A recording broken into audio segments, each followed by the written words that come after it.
Good day, I'm Tamara McHale, and this is your JIS news for Monday, June 20.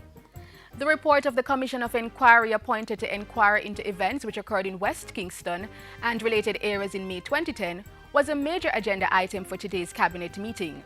The document was also reviewed by the Defense Board, which met to examine its recommendations last Friday. That meeting was attended by the board's chairman, Prime Minister Andrew Holness, along with the Ministers of Justice and National Security, the Attorney General, JDF Chief of Defense Staff, and other government officials.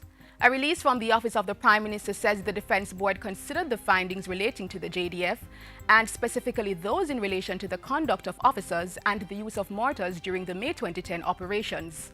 In short order, government will hold further meetings with the Jamaica Constabulary Force, citizens of West Kingston, and other stakeholders. The goal is to arrive at a final position in relation to the recommendations of the Commission of Inquiry.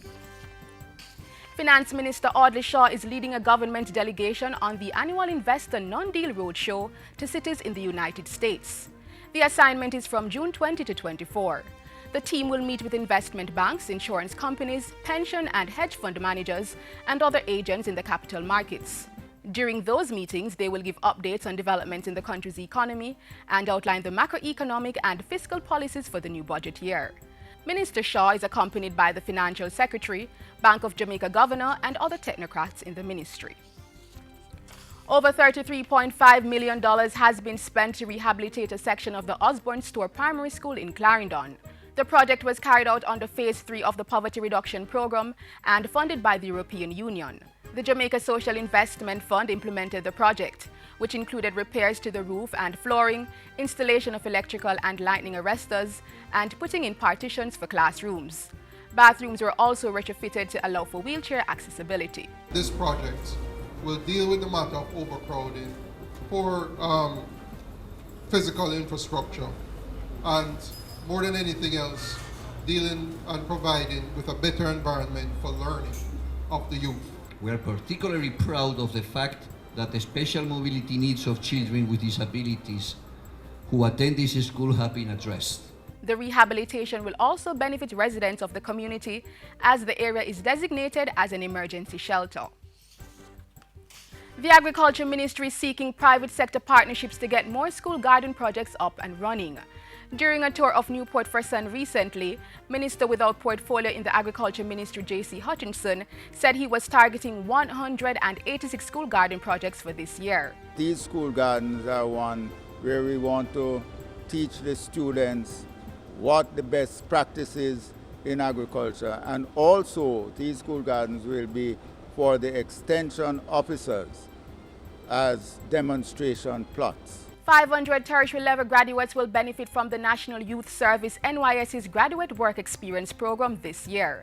This is up from the 300 persons who benefited from the 6-month internship last year. We encourage graduates, persons you know, between 17 to 24, who have an associate degree or bachelor's degree or higher, that if they need that type of support, that internship opportunity, to start applying from now.